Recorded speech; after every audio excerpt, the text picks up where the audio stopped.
Hello students, आज के इस वीडियो में हम बात करेंगे न्यूक्लियोफिलिक सब्स्टिट्यूशन रिएक्शन के बारे में, जिसे हम लोग शॉर्ट फॉर्म में एसएन रिएक्शन के नाम से जानते हैं।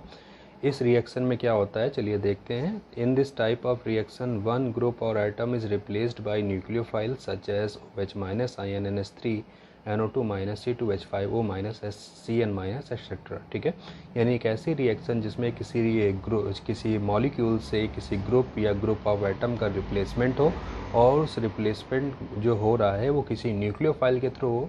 न्यूक्लियोफाइल मतलब एक ऐसी स्पीसीज जिसके पास एक्सेस ऑफ इलेक्ट्रॉन होते हैं, या जो अपने ऊपर नेगेटिव चार्ज रखती है, या जो अपने ऊपर लोन पेयर ऑफ इलेक्ट्रॉन रखती है, ऐसी स्पीसीज को हम लोग नाम देते हैं न्यूक्लियोफाइल।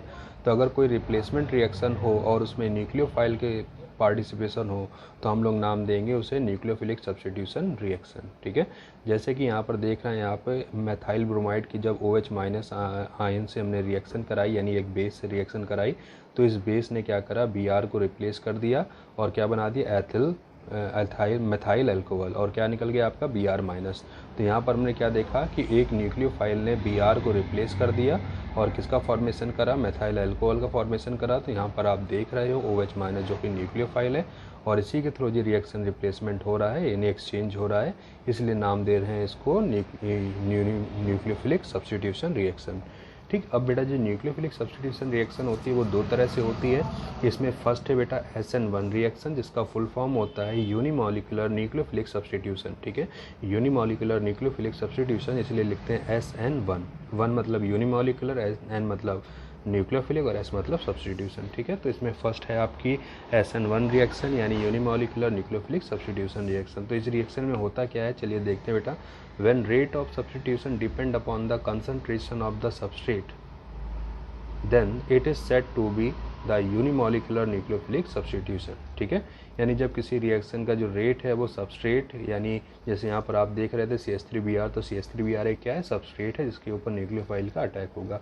तो कहते हैं अगर किसी सब्स्टिट्यूशन रिएक्शन में जो रेट ऑफ रिएक्शन है वो सिर्फ सबस्ट्रेट मॉलिक्यूल के कंसंट्रेशन पर डिपेंड करे, या एक ही मॉलिक्यूल के कंसंट्रेशन पर डिपेंड करे, तो ऐसी जो रिएक्शन होती है उसे हम लोग यूनिमॉलिक्यूलर न्यूक्लियोफिलिक सब्स्टिट्यूशन रिएक्शन के नाम से जानते हैं। ठीक है, फिर क्या कहते हैं बेटा, these reaction are visible in tertiary alkyl halide and alcohol due to following two fact. ठीक है, तो ये जो रिएक्शन होती है मोस्टली टर्सरी एल्किल हैलाइड और टर्सरी अल्कोहल में पाई जाती है, जिसके लिए यहाँ पर टू रीज़न आपको एक्सप्लेन करे गए हैं कि ये टर्सरी अल्कोहल या टर्सरी एल्किल हैलाइड में क्यों होती है। इसमें फर्स्ट रीजन बताया गया बेटा, स्टेरिक हिंड्रेंस। स्टेरिक हिंड्रेंस का मतलब होता है बेटा over clouding of alkyl group around the central carbon atom which prevent back attack. ठीक है, मतलब जिस मॉलिक्यूल के जो ऊपर अटैक हो रहा होगा वो मॉलिक्यूल जो होगा बहुत हैवी मॉलिक्यूल होगा, मतलब उसके ऊपर एक तरह से क्राउडिंग क्रिएट होगी। ठीक, मतलब एक ही उस मॉलिक्यूल में किसी सेंट्रल एटम से जो ग्रुप अटैच्ड होंगे वो बहुत ही हैवी ग्रुप होंगे, इस वजह से वहाँ पर स्टेरिक हिंड्रेंस यानी साइज की बल्कनेस हो जाएगी। ये पहली कंडीशन है। ठीक है, SN1 रिएक्शन के लिए बेटा। दूसरी रिएक्शन क्या है बेटा, कंडीशन क्या थी, decrease positive charge on central carbon atom due to +I group of alkyl group attached. ठीक है, तो होता क्या है, सेंट्रल जो मेटल एटम है उससे आपका जो ग्रुप अटैच्ड होता है वो एल्काइल ग्रुप होता है, और जितने भी एल्काइल ग्रुप होते हैं बेटा वे सभी आपके +I ग्रुप होते हैं। +I ग्रुप मतलब ऐसे ग्रुप जो अपने इलेक्ट्रॉन डेंसिटी को उस एटम पे डोनेट करते हैं जिससे ये अटैच्ड होते हैं। तो उस एटम के ऊपर जो पॉजिटिव चार्ज आ रहा होगा वो इनके द्वारा दिए गए इलेक्ट्रॉन डेंसिटी की वजह से क्या कर जाएगा, डिक्रीज कर जाएगा। ठीक है, तो वही चीज़ बताते हैं, decrease positive charge on central carbon atom due to +I group of alkyl group attached. ठीक है, as a result simultaneous bond breaking and bond formation not possible. और यही रीज़न होता है कि इस पर एक ही समय पर बॉन्ड ब्रेकिंग और बॉन्ड फॉर्मेशन नहीं हो पाता। ठीक है, so reaction modified itself into following two step. इसलिए जो रिएक्शन होती है बेटा वो दो स्टेप में कराई जाती है। ठीक है, तो यहाँ पर हमने एक एग्जाम्पल लिया है। इस एग्जाम्पल में आप देख रहे होंगे हमने एक टर्सरी एल्किल ब्रोमाइड लिया है। यहाँ पर इस कार्बन से आप देखोगे 3-3 CH3 ग्रुप लगे हैं, तो सेंट्रल एटम पर बेटा देखो 3-3 ग्रुप लगे हुए हैं जो कि हैवी ग्रुप हैं, जो कि सेंट्रल कार्बन एटम को कवर कर लेते हैं। और साथ ही दूसरी साइड पे Br ब्रोमीन लगा हुआ है जो कि इलेक्ट्रोनेगेटिव है, और इसके ब्रेक होने से कार्बन पर पॉजिटिव चार्ज आएगा, और जो पॉजिटिव चार्ज आएगा वो इस +I ग्रुप की वजह से क्या करेगा, रिड्यूस होने लगेगा, डिक्रीज करने लगेगा, क्योंकि +I ग्रुप क्या करते हैं बेटा, इलेक्ट्रॉन डेंसिटी बढ़ाते हैं। इलेक्ट्रॉन डेंसिटी यानी नेगेटिव चार्ज। तो जब हम किसी टर्सरी एल्किल हैलाइड की रिएक्शन कराते हैं NaOH के साथ, तो यानी किसी टर्सरी एल्किल हैलाइड का जब हम सब्स्टिट्यूशन कराते हैं किसी न्यूक्लियोफाइल के थ्रू, जैसे यहाँ पर हम NaOH के थ्रू कराएंगे, तो OH माइनस जो होगा वो Br को रिप्लेस कर देगा, जिससे आपका टर्सरी एल्कोहल बनेगा प्लस NaBr रिप्लेस हो जाएगा। और जो रिएक्शन होगी वो SN1 टाइप की होगी, यानी यूनिमॉलिक्यूलर न्यूक्लियोफिलिक सब्स्टिट्यूशन रिएक्शन। अब इसी रिएक्शन को हम बाय मैकेनिज्म समझेंगे कि कैसे ये SN1 है, ठीक है, और कैसे हम कहेंगे कि जैसे SN1 रिएक्शन होती है, ठीक है। तो इसमें मैकेनिज्म में सबसे पहले हम लोग न्यूक्लियोफाइल का फॉर्मेशन करेंगे, ठीक है, क्योंकि हमें न्यूक्लियोफाइल का ही अटैक कराना है। तो सबसे पहले हमने न्यूक्लियोफाइल फॉर्मेशन करा, इसमें हमने NaOH को ब्रेक कर लिया, कि इसमें Na+ और OH माइनस।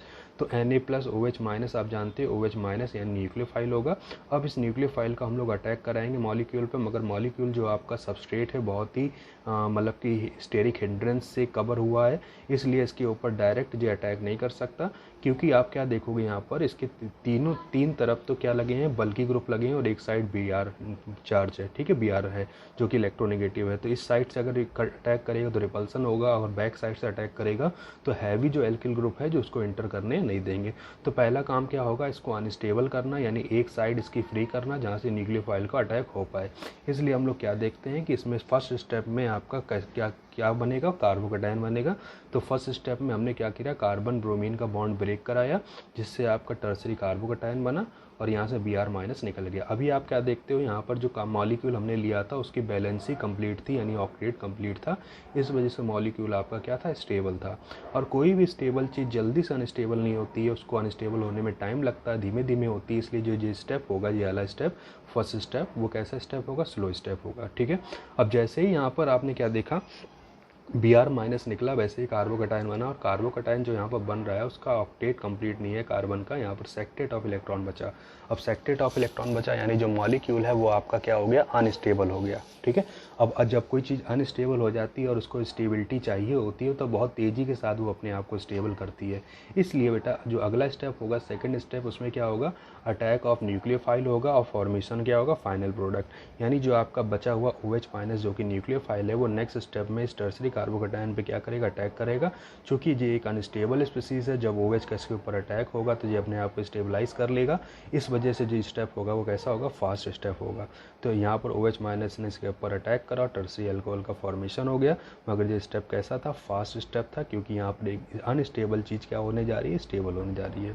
फिर आप क्या ध्यान दोगे कि जो रेट ऑफ रिएक्शन होता है, जैसा कि आप केमिकल काइनेटिक में पढ़ते हो कि किसी रिएक्शन का जो रेट होता है या किसी रिएक्शन की जो वेलोसिटी होती है वो उसके स्लो स्टेप पे डिपेंड करती है, क्योंकि फास्ट स्टेप का हम लोग रेट डिटरमाइन नहीं कर सकते। तो अगर आप ध्यान देंगे तो यहाँ पर स्लो स्टेप में सिर्फ एक ही मॉलिक्यूल है जो कि सबस्ट्रेट है, जिसको हम लोग सबस्ट्रेट के नाम से जानते हैं, यानी सिर्फ सबस्ट्रेट ही है, न्यूक्लियोफाइल नहीं है, यानी एक ही मॉलिक्यूल है। इसलिए हम लोग क्या देखते हैं कि जो रेट ऑफ रिएक्शन है वो आपका स्लो स्टेप पे डिपेंड करता है, और स्लो स्टेप में सिर्फ एक ही मॉलिक्यूल होने की वजह से ये रिएक्शन आपकी कैसी होगी, यूनिमॉलिक्यूलर होगी, ठीक है। और आखिरी में आपका जो Na+ बचता है वो Br माइनस के साथ कंबाइन कर जाता है और NaBr निकल जाता है। फिर आपने क्या देखा, जो रेट ऑफ रिएक्शन होता है बेटा वो डायरेक्टली प्रोपोर्शनल होता है किसके, स्लो स्टेप के होता है। और स्लो स्टेप में सिर्फ आपका कौन प्रेजेंट है, सबस्ट्रेट मॉलिक्यूल, यानी आपका जो एथिल ब्रोमाइड है।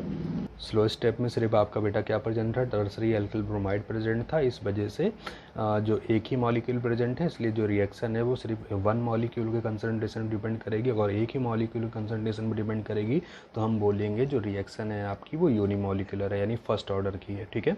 इसलिए कहा जाता है in the slow step only substrate molecule is present, hence it is a SN1 या फर्स्ट ऑर्डर रिएक्शन, ठीक है। तो ये आपकी SN1 मैकेनिज्म थी, यानी न्यूक्लियोफिलिक सब्स्टिट्यूशन थी, और वो कैसी, यूनिमॉलिक्यूलर, क्योंकि यहाँ पर जो रेट ऑफ रिएक्शन है वो सिर्फ वन मॉलिक्यूल पर डिपेंड करता है, ठीक है बेटा। अब हम बात करेंगे SN2 रिएक्शन को, जिसको हम लोग देखेंगे नेक्स्ट वीडियो में।